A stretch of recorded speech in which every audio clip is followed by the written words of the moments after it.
Hello everyone, welcome back to another new lesson with Jafar Bhuiya. So আজকের লেসনে আমি আলোচনা করতে যাচ্ছি OIETC or ELLT reading নিয়ে। So আমার প্রিভিয়াস ক্লাসে আমরা আলোচনা করেছিলাম যে অ্যাকচুয়ালি OIETC টা অ্যাকচুয়ালি কি এবং আমরা আলোচনা করেছিলাম OIETC এর স্পিকিংটা নিয়ে এবং আজকের লেসনে আমরা আলোচনা করতে যাচ্ছি OIETC or ELLT reading test। আজকের লেসনের মধ্যে আমি আপনাদেরকে দেখাতে যাচ্ছি যে ELLT reading এর মধ্যে আমাদের কোন ধরনের বিষয়গুলো আছে, লেটস সে সময় কতক্ষণ থাকবে, কয়টা প্যাসেজেস থাকবে এবং কয়টা কোয়েশ্চেন থাকবে আমাদের এবং কোন ধরনের কোয়েশ্চেনসগুলো থাকবে। Dear candidates, if you would like to know about the ELLT reading test, please watch the lesson from beginning to the end. So as you can see, this is the details of ELLT reading test. Well, first of all, I'm going to talk about the time. Well, as you can see that the time is 40 minutes overall. That means after reading এর ELLT reading test হবে 40 মিনিটের overall নেওয়া হবে। আপনি চাইলে 40 মিনিটের কম নিতে পারেন, বাট 40 মিনিটের বেশি আপনি কি করতে পারবেন না, রিডিং টেস্টটা নিতে পারবেন না। বাট আপনি যদি চান যে আমি 25 মিনিটসে কমপ্লিট করব, 30 মিনিটসে কমপ্লিট করব, 35 মিনিটসে কমপ্লিট করব, you can do that, no issue with that, but you cannot take more than 40 minutes. Well, the second thing is that the task. Well, there will be basically two passages for you.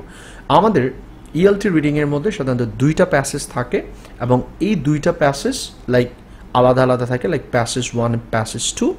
So আপনার এখানে প্যাসেজগুলোর মধ্যে প্রথম প্যাসেজের জন্য 20 minutes allocate থাকবে এবং second প্যাসেজের জন্য 20 minutes allocate থাকবে। আপনি যদি চান যে আমি প্যাসেজ 1 এ 15 মিনিট স্পেন্ড করব and rest of the 25 minutes I will spend on the passage 2, you can do that. আর আপনি যদি চান যে না আমি প্রথম প্যাসেজে 25 মিনিটস টাইম নেব এবং পরবর্তী প্যাসেজে 15 মিনিট সময় নেব, you can do that as well.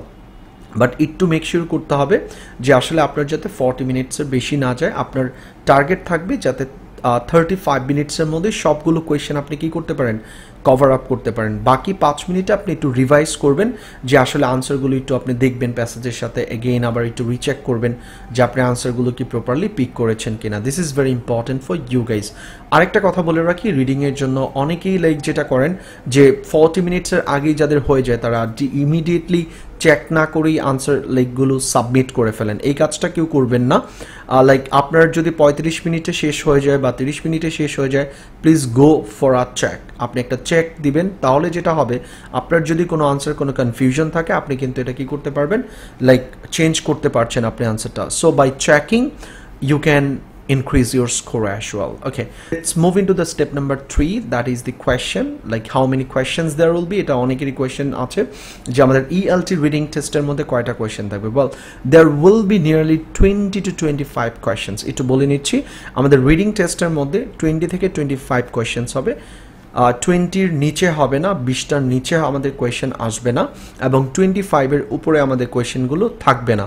But এটা হচ্ছে এরকম যে বিটুইন 20 থেকে 25 এর মধ্যে আমাদের কোয়েশ্চেন্সগুলো থাকবে। সামটাইমস আপনার থাকতে পারে 22, থাকতে পারে 21, 23 or 24 এরকম থাকতে পারে, right? But not less than 20, but not more than 25। So এই 20 থেকে 25 কোয়েশ্চেন্স আপনাকে সলভ করতে হবে 40 মিনিটসে। তার মানে আমরা এক একটা কোয়েশ্চেনের জন্য আমরা লাইক নিয়ারলি 1 মিনিট 2 মিনিটস করে পাবো, যেহেতু 40 মিনিট সময় আমাদের। এবং এই 20 থেকে 25 কোয়েশ্চেন্স থাকবে আমাদের কোথায়, প্যাসেজ দুইটা প্যাসেজের মধ্যে। প্যাসেজ 1-এ 10টা থাকবে, প্যাসেজ 2-তে আমাদের কি করবে নিয়ারলি 10টা থাকবে। সো এইভাবে কি করা থাকবে, সেপারেট করা থাকবে। অলরাইট, সো এই হচ্ছে আমাদের সময়ের বিষয়টা। সময় হচ্ছে 40 মিনিট সময়, দুইটা প্যাসেজ থাকবে ওভারঅল এবং এটা হচ্ছে কি আমাদের লাইক 20 থেকে 25 কোয়েশ্চেন্স। একটা কথা বলে নিচ্ছি, অনেকেই বলছে লাইক বিভিন্ন সাইট থেকে what I am getting there actually, অনেকেই বলছে যে এটা অ্যাকচুয়ালি ELLT টেস্টটা হচ্ছে IELTS এর মতো। আসলে IELTS এর ব্যাপারটা এবং ELLTর ব্যাপারটা কমপ্লিটলি ডিফারেন্ট। IELTS এর মধ্যে আমাদের কিন্তু কখনো 40 মিনিটের কোনো রিডিং হয় না, ওইখানে থাকে কি 60 মিনিট সময় থাকে এবং ওইখানে কোয়েশ্চেন থাকে 40টা এবং প্যাসেজ থাকে হচ্ছে 3টা। সো এটার সাথে কিন্তু এটা আসলে কম্পেয়ার করলে হবে না এবং IELTS এর রিডিংয়ের টেস্টগুলো একটু ডিফিকাল্ট হয় কম্পারেটিভলি ELTর তুলনায়। সো ELTর প্যাসেজগুলো মোরলেস লাইক আমাদের আই মিন ইন্টারমিডিয়েট লেভেলের হয় এবং একটু হার্ড থাকে, but not like the IELTS passages, like the long passages and huge passages. So এই বিষয়গুলো একটু খেয়াল করতে হবে, রাইট? ওকে, বাট একটা জিনিস খেয়াল করতে হবে যে আপনার ELLT রিডিং এর মধ্যে কিছু টিপস এন্ড ট্রিক্স আছে। যদি আমরা চিন্তা করি লাইক হচ্ছে ELT রিডিংয়ে ভালো একটা স্কোর পাওয়ার জন্য যে ভালো একটা স্কোর পাওয়ার জন্য যে বিষয়গুলো দরকার তার মধ্যে অন্যতম হচ্ছে টিপস অ্যান্ড ট্রিক্স। আপনারা যদি ভালো টিপস অ্যান্ড ট্রিক্স না জানেন যত ইজি আসুক না কেন আপনি কিন্তু পারবেন না, এবং এখানে কিছু টেকনিক্যাল ইস্যুস থাকে যে বিষয়গুলো আপনাকে ডেফিনেটলি জানতে হবে। অলরাইট, সো এই বিষয়গুলো একটু খেয়াল করতে হবে, তাহলে দেখা যাবে আপনি ELT রিডিংয়ের মধ্যে কী করতে পারবেন, ভালো করতে পারবেন। আর একটু বলে নিচ্ছি 4 নাম্বার স্টেপে যাওয়ার আগে যে আমরা আসলে অনলাইনে কিছু প্রোগ্রাম অফার করছি, যে প্রোগ্রামগুলোর মাধ্যমে আমাদের স্টুডেন্টরা অনেক বেশি বেনিফিটেড হচ্ছে। সো আমরা OIETCর আমরা নতুন একটা প্রোগ্রাম লঞ্চ করতে যাচ্ছি ভেরি সুন। সো আপনারা যদি আমাদের অনলাইন কোর্সে জয়েন করতে চান আপনারা এখনই আমাদের হোয়াটসঅ্যাপ নাম্বারে কন্ট্যাক্ট করতে পারেন, এবং হোয়াটসঅ্যাপ নাম্বারটা আমাদের যে স্ক্রিনে যে নাম্বারটা দেখতে পাচ্ছেন এটা আমাদের হোয়াটসঅ্যাপ নাম্বার। হোয়াটসঅ্যাপে আমাদেরকে অ্যাড করে জাস্ট লিখলে I want to join OIETC course, right, or ELT program, whatever you say. All right, so let's move into the step number 4. Step number 4 এ বলছে যে টাইপস অফ দি কোয়েশ্চেন্স, যে আসলে কোন ধরনের কোয়েশ্চেন্সগুলো আপনার ELT রিডিং টেস্টের মধ্যে থাকবে। Well there are like a couple of question types that can be in the reading test. So the first pattern is the MCQ, which is very very important for you, and then true, false and not given, or you can say yes, no, not given. And the third pattern is fill in the blanks and vocabulary and comprehension. All right, so এই হচ্ছে total 4টা প্যাটার্নের মধ্যে আমাদের 4 থেকে 5 ধরনের আমাদের like 5টা বিষয় আছে যেগুলো খেয়াল করতে হবে। বাট এই যেখানে দেখতে পাচ্ছেন আপনারা MCQ, true, false, not given and fill in the blanks, এই পার্টগুলো আমাদের সবচেয়ে বেশি আসে, এবং ভোকাবুলারিটা আমাদের MCQর ক্যাটাগরিতেই পড়ে যায়, অ্যান্ড কম্প্রিহেনশনও আমাদের এই 3টা প্যাটার্নেই পড়ে যায়। কম্প্রিহেনশন মানে হচ্ছে লাইক কি আপনার কোনো কিছু বোঝা, আন্ডারস্ট্যান্ড করা, আর ভোকাবুলারিটা হচ্ছে লাইক আপনাকে একটা লাইক ওরা একটা ওয়ার্ড দিয়ে দেবে, ওটার আপনাকে একটা স্পেসিফিক এটার ক্লোজেস্ট যে মিনিংটা আছে এটা বের করতে হবে। আর MCQ is like a bit harder pattern in terms of reading, because there will be 3 to 4 like options for you, and you have to pick up the correct answer one, right? And true, false, not given is another confusing one. So, and the last one is the fill in the blanks. So MCQ solve করার জন্য আপনাকে definitely কিছু tips and tricks জানতে হবে true, false, not given এর জন্য, এবং feel in the blanks এর জন্য, এবং ভোকাবুলারি এগুলো কোন প্যাটার্নে থাকে। সো এগুলোর জন্য প্রত্যেকটার জন্য definitely you must have a clear idea. আর আমাদের ELT রিডিং এর মধ্যে সবচেয়ে বেশি আসে MCQ এবং true, false, not given, but you have to go through all the patterns that I'm showing here if you'd like to take a better preparation. এই যে কোয়েশ্চেন প্যাটার্নগুলো আছে এগুলোর মধ্যে সবচেয়ে বেশি কমন হচ্ছে আমাদের MCQ and true, false, not given, right? Okay, so দুইটা প্যাসেজের মধ্যে দুই ধরনের প্যাটার্ন থাকতে পারে, একটা প্যাসেজে MCQ থাকতে পারে আর একটা প্যাসেজে থাকবে হচ্ছে true, false and not given.